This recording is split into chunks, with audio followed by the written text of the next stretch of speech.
Hey, this is Amy Schmidt, host of the Fearlessly Facing 50 podcast and author of Cannonball, Fearlessly Facing Midlife and Beyond. And if you really want to learn how to level up your life, you should be listening to the Time to Shine podcast with my friend Scott Ferguson. Time to Shine today, Varsity Squad. It is Scott Ferguson, and we are at episode 125 with my really good friend, podcaster, author, speaker, coach, Amy Schmidt from Fearlessly Facing 50. That's a tongue twister a little bit. But I love this lady, a fellow Midwesterner, and just a friendly, outgoing, vibrant personality, and I'm just so stoked to have had her on. She's going to talk about 50 is just really the beginning. It's where it gets fun. She's going to talk about some confidence and always being persistent. So without further ado, here's my really good friend, Amy Schmidt from Fearlessly Facing 50.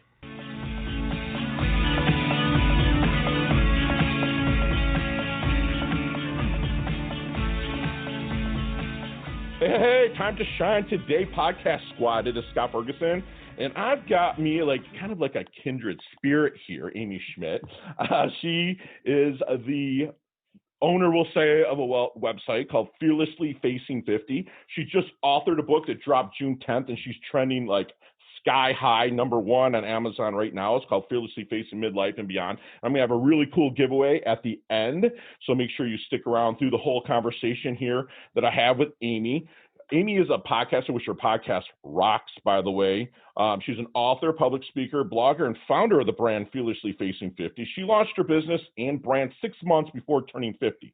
Her mission is to encourage women over 40 to go all in, push their fears aside, and not let this time of life allow them to lose their identity. And most of the people that know me and listen to me know that I'm a Generation Xer. I'm coming up on 50 in about 18 months. And so I'm going to kind of pick her brain just even from the man side of things here. So, but Amy's weekly podcasts have an audience that continues to grow at record speeds. Her interviews arm you with insight and value, leave an imprint on your heart. I'm going to have to steal that for my bio for me. So when it comes up, it inspires you to take action. Amy uses her time when women can begin to feel invisible. She uses her time, personal storytelling, and authentic self-power. Amy's podcast inspires women to step outside their comfort zones, and is approachable and genuine as you read this book. Her book is phenomenal.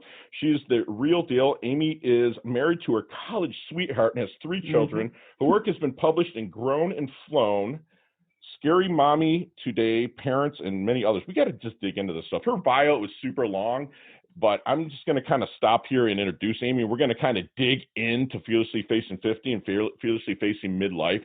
Amy, again, I'm sorry about the technical difficulty right there, but please come on. Hey. I'm going to have you introduce yourself to the Time to Shine Today podcast squad. But first, what's your favorite color and why? Blue, because it is water. Man, I'm just a water girl. Blue. Any shade of blue. It doesn't even matter. Just blue. Like the shirt you're wearing. You know? Yeah, I have this huge thing off to my right, although it looks like I'm pointing left on here, I think. Maybe this thing off to my right, it's this huge Epsom salt thing called the Atlantic Ocean I'm looking at. There you go. Beautiful. I have Lake Michigan. Oh, yeah, that's right. I'm from Detroit. We talked about that. So, Lake Michigan, I go over to Ludington a lot, which is kind of right across the Lake Michigan from you. So let's dig in here, Amy. Yes, let's do it. Get into the origins and then what you're doing to help level up the ladies of the world. Yes, absolutely. Well, how can you be 48? That's crazy. Crazy town. My mom's Filipino. So they don't. It's in the genes. There you go. I love it. Yeah. I love it. So, I think for me, it's like, you're 18 months before turning 50. What is it about 50 that, people are just like, whoa, 50, life stops? No. 50, life is like just beginning. And I was recently asked on an interview, somebody said, hey, Amy, okay, you got this book, you got the podcast. So what's the next 10 years look like for you? I'm like, 10 years, I'm going to be 60, almost 61. If you would have asked me that at 30, I would have said, okay, man, life is like over. I'll be old. I'll be, crazy. But it's so not true. So I think from one Gen Xer to the other, this is our time. And like you said, Time to Shine podcast, time to shine. This is your squad. It is our time to shine. There's so much that we have at our fingertips, so much knowledge to share. It's our time. So, Amy, you started this the Fearlessly Facing 50 6 months before you turned Before 50. I turned 50. What did you do before? Good question. So at 22, man, I was ready to set the world on fire. I'm a Wisconsin girl, born and bred. Go Pack, go! If anybody out there's listening, Oh boy, I'm a Lions from fan, Wisconsin. Oh boy, oh boy. Well, Aaron Rodgers is coming back, so you never know what's going to happen. So at 22, I moved from Wisconsin to Indianapolis, ready to set the world on fire as a journalist. Broadcast journalism is what I wanted to do. And then there was this guy. Of course, this guy that I met in college, and we ended up getting married and having 3 kids. And so the trajectory of my career really was put on hold because of what my husband was doing. He was on a leadership track, whatever. I took on this role of, I write about it in my book, traveling spouse, which some people say, seriously, Amy? Like, what is that? But really, I embraced it. I loved it. I did what a lot of women did at that point. In 1997, I, quote, retired from what I was doing in corporate America at that time, which was PR and communications. And I raised my kids. And 11 moves, 27 years of marriage later, and 3 big kids, not only taller than me, but big kids. I've got a 23-year-old, a 20-year-old, and a 16-year-old. Wow. Life was changing. And, it's funny when you mention Gen X, because I think, and as I did research for this book, we were the generation, especially as women, that it was like, you know what? The world's your oyster, Amy. You can do anything. Like, the sky's the limit. But that translated to you had to do everything. Right. I think we're that generation of that. But so that was kind of my background story. I moved 11 times. We lived in Germany for 6 years. And I did what a lot of women did. Immersed yourself in your kids, your community, got involved on boards, did all sorts of things. Right. I did my story. As a lot of my listeners know, and my friends know that, I'm a residential real estate agent, and sometimes women will come in and I'm like, oh, what do you do? Oh, I'm a housewife. I'm like, no, you're a domestic engineer. Stop. Bottom totally. line. Yes. You're a domestic engineer. So how was the process from becoming kind of a full-time domestic engineer into really helping others really level up, other women level up? Was the transition hard, and was your family supportive of what you were stepping out to do? Love this. Hey, everything comes with challenges, right? So I'm sitting there, and let's just go to I think I was 45, and I lost my mom. I lost my dad. Both parents died within 18 months of each other. Thank you. I was living in Germany at the time. It was just one of those things. Everything's changing once you hit 40, 45. All of those things change. You're kind of struggling with, hey, where is my identity now? I'm kind of losing Amy. I'm a wife, I'm a mom, I'm a sister, I'm a daughter. When my husband said, hey, Mom, go grab the dry cleaning from, the dry cleaners at the end of the day, I was like, dude, like, I'm not your mom, like, I'm Amy. But I think we go through that. Sure. I mean, we really Absolutely. do. So the challenges around it were, fear can set in, and you can be like, okay, I'm outdated. I haven't worked for this many years. Like you said, somebody will come in and say, and I hate this mindset, and I want to shift that, because my whole thing is shifting midlife from crisis to opportunity. Sure. I want women and men listening out there too, that when you get those, when you're sitting there and thinking, oh, I'm not qualified, you second guess yourself, and you're like, oh, I don't check all the boxes for this job. I can't apply for it. I'm just a stay-at-home mom, or I was just a teacher, and now, it's been 15 years. You've got to stop that, and you've got to take this time to self-reflect and look back and say, what have I done? I have done so much. I've multitasked. I've mastered the art of reinvention, as most women do. Look at that, create your own highlight reel, and say, hey, I am good, and I can apply for this job. And I always say, I can tell my kids, even in their 20s, what's the worst case scenario? You try and you recalibrate. That's the way it is. So that's amazing. Like you just said, there's an identity crisis that goes on, especially with women that have raised kids and are starting to move out. Because I'm at that age now where a lot of the moms are old enough. Again, like the kids are off to school and they're starting to get back out in the work world. And I have a few of them that I coach personally. Yeah. And speaking of that, when someone comes to you and they're in that situation, about ready to take that leap, that step, that shift, that pivot, what do you do? Is there any secret sauce you don't mind sharing with the squad that helps them find their blind spot and break through? Totally. Yeah. I mean, I do this whole visual when I speak to people, and I talk about, going to a pool. Of course, I go back to the color blue, I go back to water, all this stuff. It's Sure. all linked. But, I want people to picture themselves as they were a kid and they're at the public pool or the club pool, whatever, and it's hot out. Think of being in Detroit on one of those hot summer days, and you're Yeah. going to the pool and you're just jumping in, and your mom can't put sunscreen on you fast enough, and you're saying, Mom, watch me, I'm doing it again. And you're doing it and you're fearless. Right. And then you get to this age where you're looking at that high dive and you're thinking, okay, I so want to do this, but for some reason you get stopped at that third rung on the ladder. Sure. And you just can't get up to the top. And so what my hope is with this whole thing is that, people need to realize that you've got so much life experience. We've got more technology. Look what we're doing today. I mean, this Sure. is amazing. Right.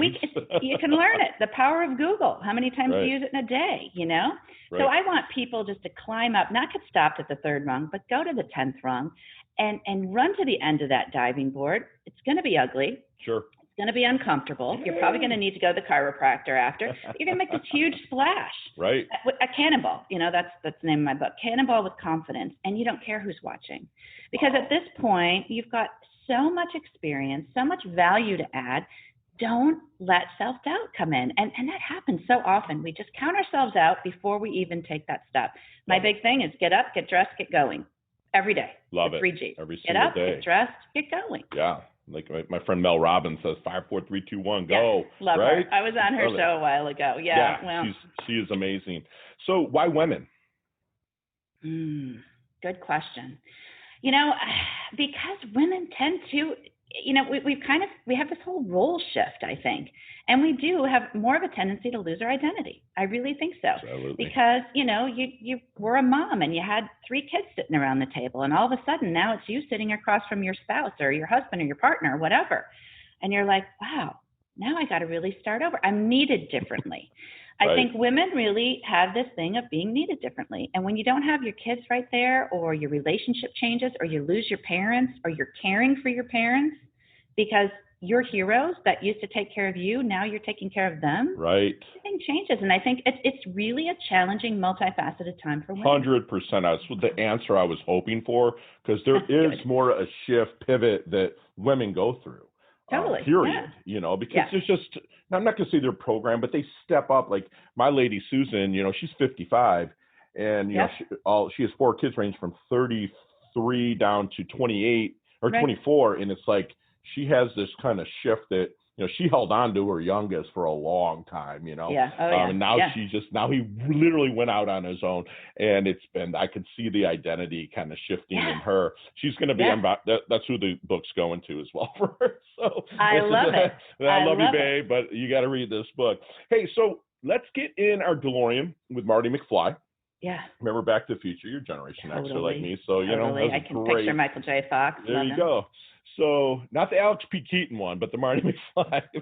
Yeah. So exactly. He's going back. You go back, and we meet with the 22-year-old Amy. I don't know if it was quite Schmidt then, but that 22-year-old Amy. Give me some knowledge nugget, you're dropping on her that will help her kind of blast through a learning curve, maybe shorten her learning curve and help her level up. I love that question. And what's so crazy? I think because I'm so visual, I can picture myself right now, like my 22-year-old self. I would just say, I would go up and give her a huge hug and say, you know what? It's going to be okay. And drop the perfectionism thing, drop the procrastination thing. Don't wait for everything to be perfect, or don't launch before, just do it. Just do it. And don't worry so much about what people think. And I think that's the biggest thing. Don't get stopped in your own way. Get out of your own way. Like Dave Hollis always says, get out of your way and don't overthink it. So much knowledge to give my 22-year-old self. I know. I love that. I love it. And it's, and get, like my good friend Leah Woodford said, is get your asking gear, ask people and don't be afraid. Totally. That's one thing. Totally. I mean, I love that you said drop the perfection, drop the procrastination, and just start ugly. Just keep going, because it's going to work out, right? It's going to work out. So when you're starting to work with a client, or maybe even during the discovery process when you're starting to bring somebody in, Is there any good question that you wish they would ask you but never do? Oh, man. Wow. That's like a stop me in my tracks question. I rarely We do have here at that. Time to Shine. That's good. Yeah. I mean, people will say, why are you doing what you're doing at 50?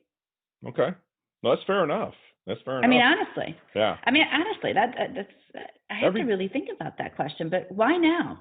You know, and I always say, if not now, when? Right.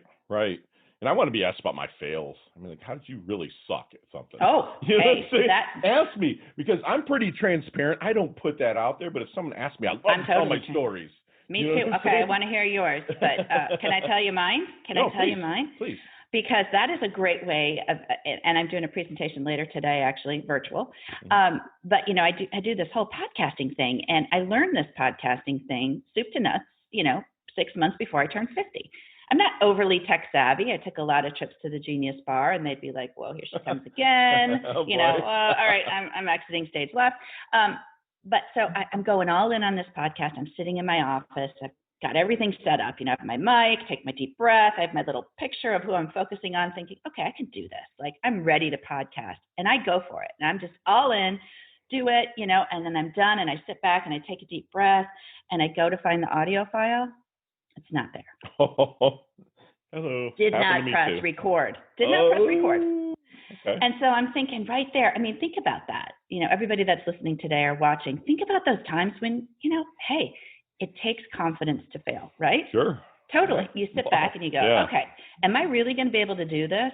Like, okay, Amy, seriously, you're going to be a podcaster and you can't even push record.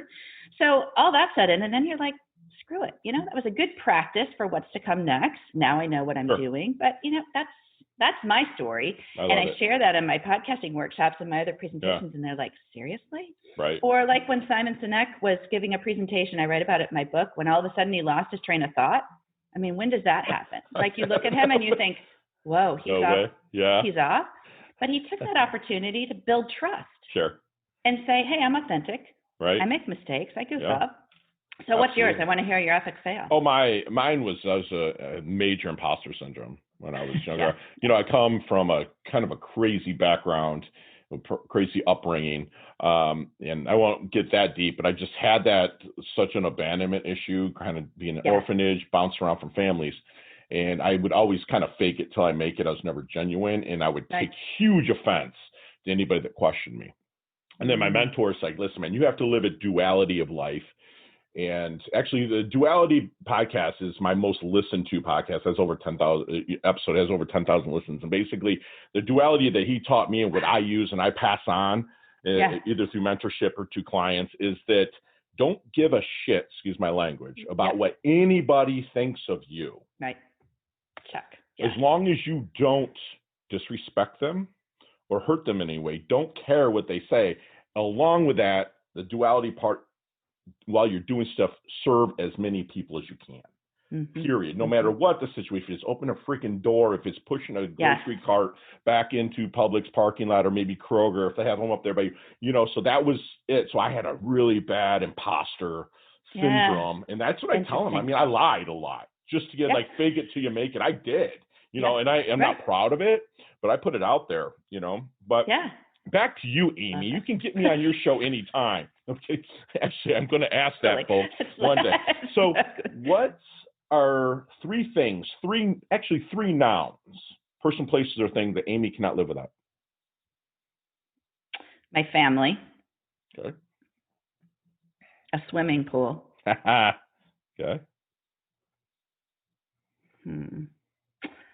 And the forest, just being out in nature. See, my third is always chicken wings. I got to ask what I would take to Mars. That's like my lady, my dog, and chicken wings. I like that. Yeah, it wouldn't be chicken wings for me, but good. But interesting. I have one lady just like rum chata. It is awesome. But hey, we talk a lot about the dash here at Time to Shine today, and I want to know how you want your dash remembered, or maybe your legacy statement, that dash that runs in between your life date and death date. How do you want Amy's dash to remember? How does your legacy statement or your epitaph read? Boy, if not now, when? I love that. Love it. I love that. And boy, you're really making me think this morning. And I got to say, the other noun would be coffee, because here's my mug. I mean, I'm on my third cup. I stole Susan's mug today. Do you? Dog mom. I love it. I love it. The other thing I want people to know is that you haven't peaked yet. You know, there's more to come.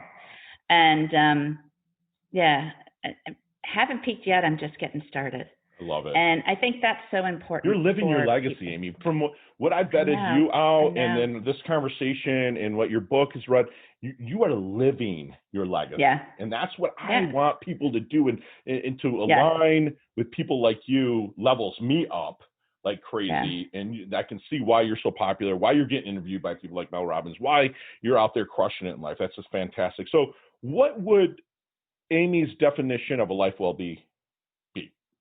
Like, I'm sorry, a life well lived. A life well lived. You are enough just as you are. Love it. Exclamation mark, 2 exclamation marks, because you are.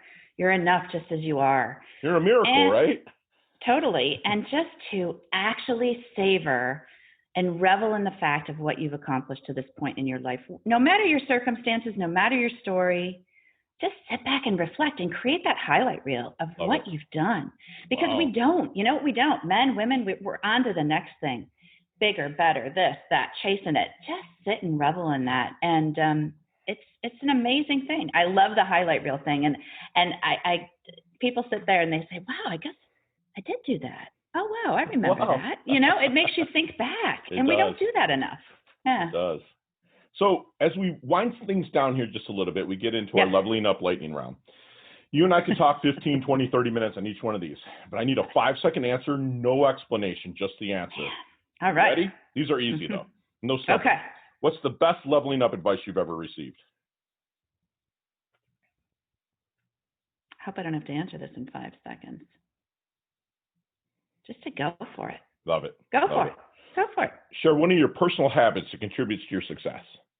I swim every morning. Swim every morning. Nice. Love it. Okay. Not what you're reading now, not the book you wrote, not the flavor of the month you're seeing out there, but what's the one book? Like mine's The Traveler's Gift by Andy Andrews or The Go-Giver by Bob Berg. What's the one book that really resonates with you? And maybe if I was in my doldrums, you're like, here's Scott. Yes. Dare to Lead, Brené Brown. Love it. Great book. Great book. What is your most commonly used emoji in your text? The heart. The heart. Love it. Of course. Love it. And you cannot say your age now. What age physically would you be if you could be that age for the rest of your life? Jeez, this is really hard because I'm living my best life right now. Okay, 50. okay. For you, because of the book you wrote, I'll deal with that. I'll take that one, okay? I mean, maybe 25, but no. I'm 28 to 32. I'm in there. I love how I felt because I was a lot more limber. I'm on my yoga mat 3 days a week. I train in saunas. I swim in the ocean, so I stay together pretty good. But 28, 32, that was like I was unstoppable. I'm sticking with 50. Okay, I'm sticking love with it. No, you look fantastic. So, what's your favorite charity and/or organization you like to give your time and/or money to? The Parkinson's Association, actually, with Michael J. Fox. My dad had Parkinson's, so I'm a big supporter of that. Good for you. Thank you for doing that. And last question, a little bit tougher than the other ones. Great. What is the best decade of music, 60s, 70s, 80s, or 90s? I love, because I'm a disco girl, and we'd have disco parties every year, 70s. Okay, very cool. Very cool. I love the 70s. Bring on the Bee Gees. Bring on I was just going to say Bee Gees. Sean Cassidy. I don't know. Oh, my gosh. Where is I don't have it near me. I have a ticket from 1977, Sean Cassidy at the Cobo Arena. When I find it, I'm going to snap a picture and text it to you. Yes, do it. I had a pillowcase with him on it. Sean Cassidy. Poster? I mean, come on. Yeah, I do. Yeah, totally. I love it. So how can we find you, Amy? Oh, good question. We can find my book on Amazon, which Cannonball Fearlessly Facing Midlife and Beyond. You can find me on all the socials. Fearlessly Facing 50. There's fearlessly.facing.50 on Instagram. I've got a great following there. A Facebook group called Cannonball, and also a Facebook page called Fearlessly Facing 50. And the best way that I love, because I love to connect with people, conversation, connection, it's what it's all about, community. Amy at fearlesslyfacing50.com, 50 spelled out. Shoot me an email. I would love to connect. It's my thing. You know, I'm a tissue box, next to me type of girl, not a small talk girl. You know, we just get into it. It's everybody's got these cool stories to share. So, and I'm always looking for guests on my podcast too. And I'll be right back at you, Scott, because you're going to be on mine. Oh, love it. Thank you so much for that. I cannot wait. And so the book, folks, what I'm going to do is I'm going to get a couple books, one for myself that she's going to sign for me. But then I'm going to have her sign one and then send it to my shop here. And then when we drop Amy's episode, we're about 40 days out from editing through to dropping the episode. But when it comes out, go to the Facebook page, like I did before, leave a comment within the post that I set up for Amy. And the first person that leaves a comment will reach out to my producer, Don. Amy will reach out, and you will get the book mailed to you, and it will be signed by Miss Amy Schmidt. So, Amy, last thing, leave the Time to Shine Today squad with one last knowledge nugget that you would like them to take with them, take action on, and internalize. Get up, get dressed, get going. That's Love it. No matter what. Hey, we're in the middle of this pandemic. Sure. I mean, you know what? There's days when you just want to pull the covers over your head and say, okay, just make it go away. You can't do it. Get up, get dressed, get going. Start your day. I love it. And squad, you've just basically had your own private masterclass with Amy Schmidt. You know, she tells us that, you know, age 50 is just the beginning. Okay. She was a former domestic engineer that really pivoted, leveled up her life so she can help other females and some males also level up their life as they start that pivot age around in their mid 40s into their 50s so they can really level up their life. And what I like to kind of call the second half. She tells you to drop perfection, drop the procrastination, and just get your ass going no matter how ugly it is. Just push forward. And she reminded us that it takes confidence to fail. So again, get out there and do it. If not now, when? That's one of her credos along with get up, get dressed, and get going. Remind yourself that you are enough just as you are. And then biggest thing that I took away, my takeaway, is create and revel in your damn highlight reel. Yes. Look at your highlights. Look at your accomplishments. She doesn't say stay there and say watch it 50,000 times and then live in the past. She's saying use it as a motivator. Sometimes there's other people like my Navy SEAL buddy, David Goggles, say reach into that cookie jar. It's the accomplishments that you've had before that is going to help you level up and ride that momentum. So Amy is so humble yet healthy, wealthy, driven. She's part of our squad now. Amy, thank you so much for coming on Time to Shine Today podcast. Awesome. I absolutely loved it. Loved it. We'll talk soon. Bye now. All right, sounds good. Hey, thanks so much for listening to this episode of Time to Shine Today podcast. Proudly brought to you by Sutter & Nugent Real Estate Excellence, who can be reached at 561-249-7266 and online at www.sutterandnugent.com. If you're a business owner or professional who would like to be interviewed on Time to Shine Today, please visit timetoshinetoday.com/guest. If you like this episode, please subscribe on Apple Podcasts, Google Podcasts, Stitcher, Spotify, iHeartRadio, or wherever you get your podcasts. There's a link in the show notes to our website. Also there, you will see our recommended resources. We hope that you will support our show by supporting them. If you like what you've been listening to, it'd be great if you could just give us a 5-star rating and tell your friends how to subscribe while you're at it. I'm your host, Scott Ferguson, and until next time, let's level up. It's our time to shine.